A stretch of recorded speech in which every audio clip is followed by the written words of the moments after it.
আমি যদি বলি আমার সবচেয়ে খুশি সংবাদ কি জানেন? আমার সবচেয়ে খুশি সংবাদ হচ্ছে আমরা আমাদের শহীদ মীর কাশিম আলী ভাইয়ের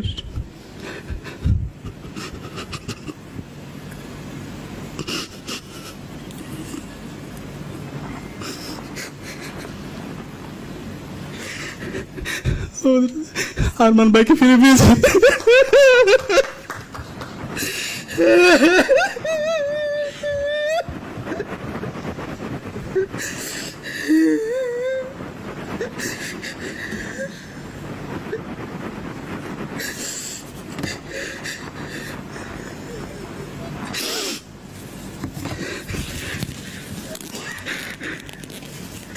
দুঃখিত। আমরা আমাদের আজমি ভাইকে ফিরে পেয়েছি এবং আয়নাগরে যারা বন্দী ছিল অসংখ্য মজলুম ভাই বোনদেরকে আমরা ফিরে পেয়েছি।